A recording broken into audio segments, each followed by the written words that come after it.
आप सबका इस नए एपिसोड में स्वागत है। साथियों, आज मैं आपको मुहूर्त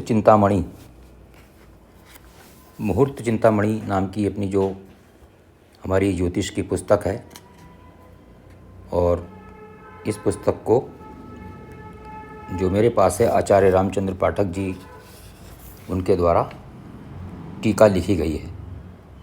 ठीक है ना।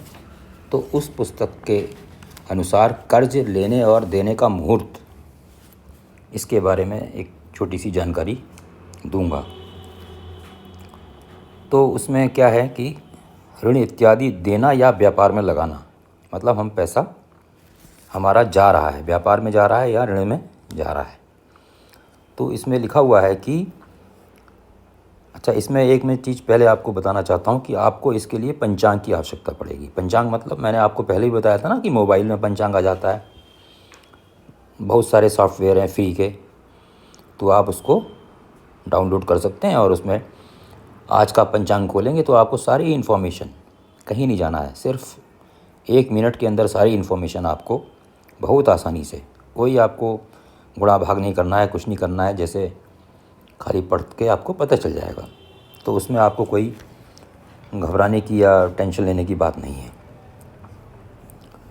तो आगे चलते हैं कि देखिए, ऋण इत्यादि देना या व्यापार में लगाना, तो इसमें इस स्वाति, पुनर्वसु, ये सब नक्षत्रों के नाम है। स्वाति, पुनर्वसु, चित्रा, अनुराधा, मृगशिरा, रेवती, विशाखा, पुष्य, श्रवण, धनिष्ठा, शतभिषा, अश्विनी नक्षत्र अगर हों तथा 1, 4, 7, 10 यानी चर लग्न हो और 9, 5, 8 भाव में कोई ग्रह ना हो, है ना, तो क्या करना है आपको, इसमें व्यापार या ऋण इत्यादि देना है।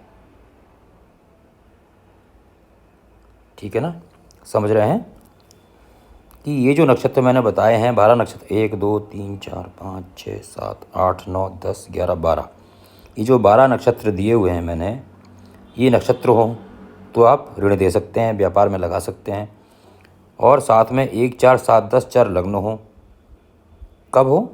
जिस दिन हम दे रहे हैं उस दिन की जन्म पत्रिका में। ठीक है ना। ये आपको कहाँ से पता चलेगा? गोचर से पता चल जाएगा। जब आप गोचर बनाएंगे या आप उस दिन की कुंडली बना लीजिए, वही जो मैंने आपको ऐप बताया था, आपको कुछ नहीं करना है, बस खाली उसमें XYZ कुछ भी एग्जाम्पल लिख के, कोई समय डेट वगैरह कुछ नहीं डालनी है, अपनी जगह का आपका प्लेस होना चाहिए उसमें, उसको आप डालेंगे तो उस दिन की कुंडली आ जाएगी। तो उसमें आपको पता चल जाएगा, अगर ये लग्न आ रहा है और 9, 5, 8 भाव में कोई ग्रह नहीं आ रहा है तो आप उस दिन ऋण दे सकते हैं, व्यापार में लगा सकते हैं। तो आपको उससे क्या होगा कि वो अच्छा रहेगा, शुभ होगा, आपको उसका कई गुना रिटर्न आपको मिलेगा।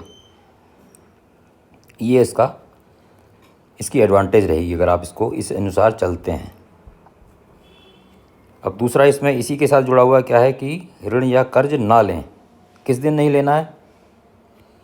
मंगलवार हो, आपको पता ही रहेगा कि आज मंगल है, कोशिश करें, या संक्रांति, ये भी महीने में एक दिन आएगी, तथा जिस दिन वृद्धि योग हो, ये भी आपको पंचांग से पता चल जाएगा कि आज वृद्धि योग है कि नहीं है, है ना। वो भी एक निश्चित समय के लिए, थोड़े से समय के लिए होगा, कुछ घंटों के लिए होगा, तो उस दिन ना लें। हस्त नक्षत्र होगा, उस दिन ना लें। हस्त नक्षत्र में सूर्य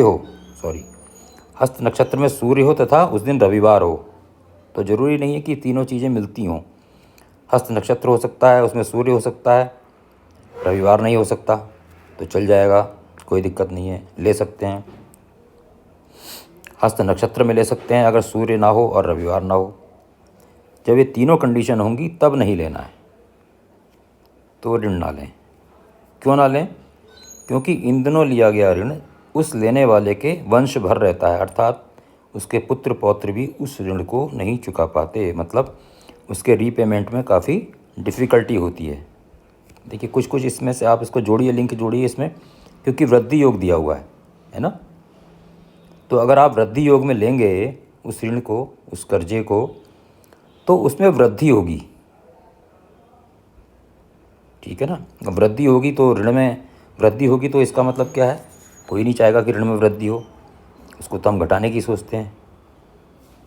तो इस प्रकार एक ये मुहूर्त का एक जानकारी थी जो मैंने आपको दी, और अगले अंक में फिर मैं आपको कुछ और नई जानकारियाँ दूंगा। तब तक के लिए आप सब लोगों को मेरा नमस्कार।